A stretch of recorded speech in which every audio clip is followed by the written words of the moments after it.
Walking into a photo shoot without a plan is like trying to drive a car without a steering wheel. It surely is going to get chaotic, messy, and downright very, very painful. A study done by the Dominican University of California shows that if you have a plan like a mood board, you are 42% more likely to achieve your creative goals. So in this video, I will show you how to create a mood board that will save you a lot of time, nails the client expectations, and makes your shots simply unforgettable.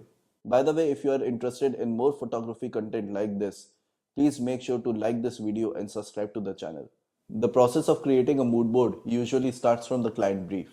Almost every brand in the world wants to have a consistent look and feel that identifies with the brand, and that should also reflect in the photos. So it is up to the photographer to maintain that consistency. But how would you even do that if you don't know about the brand? That's where client brief steps in. A client brief usually contains background information about the client or the brand, some marketing constraints, style guide, creative directions, and some reference images. That's enough for you to make your first impression and plan the photo shoot through a mood board. Now, this is a mood board that I created for Minerva watches, again, which is a very cool upcoming watch micro brand based in Australia. I will walk you through this mood board from left to right, column by column, and we can see that this whole mood board has been planned to a T. Every basic minimum requirement has been planned and detailed. Obviously, I really want to avoid any miscommunication and misunderstanding with the client in the long term. So let's dive in.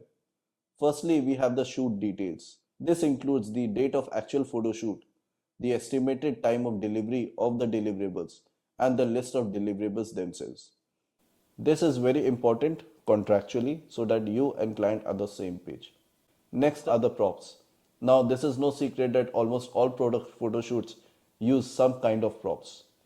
Here I am using background papers and formal clothes because we really wanted to do some cool wrist shots for the watch and my client wanted some formal setting.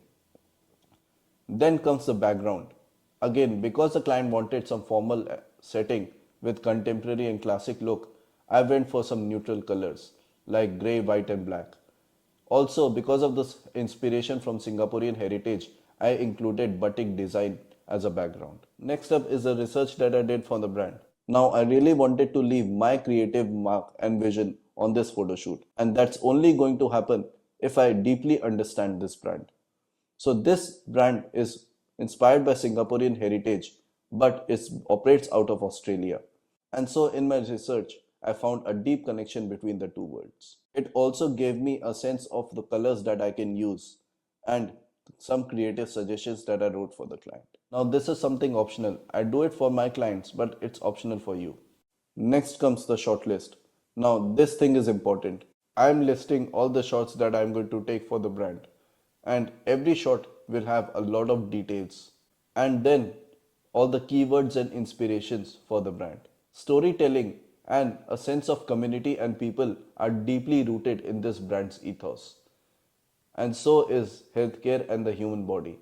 Also, after going through these keywords and inspiration, I thought that this brand has a really cool concept on their hands. Moving on from left to right, we have 5 columns, one for each shot that we are going to take for the brand. For each photo, I included as many details and creative suggestions as possible so that me and the client are on the same page and we have the same expectation. I also included some doubts that I had and asked the client directly about their suggestions and feedback. To give you an example, let's talk about the first shot. This is going to be an eye level straight shot, and I gave them an option of the watch dial facing the camera straight on.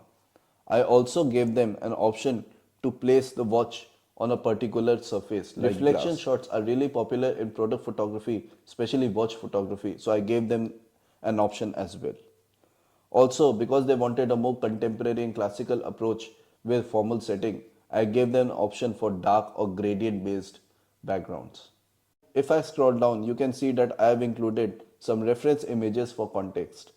I have also included more creative suggestions for those images. And then I also had some doubts, so I straight on asked the client for their feedback.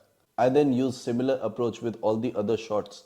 Once this mood board was done, I shared the link with my client and asked them for feedback and their suggestions. Now, this will show you why asking questions and getting feedback is important in this process. I was really confused on whether to use a solid or a textured background and felt that a textured background would really complement their product well, and this is the direction they wanted to go for. The differences in these minor details can really set the tone for the rest of the process. After going back and forth a couple of times, we settled on the final mood board, and this set the tone for the photo shoot. Alright, so this was it. Now you know how to create a mood board that saves you a lot of time and brings you on the same page with the client, eliminating any misunderstanding and miscommunication. With a solid mood board and an awesome photo shoot, your client will surely come back for more. I really enjoyed talking to you about this. I hope you felt the same way. I'll see you next time. Bye.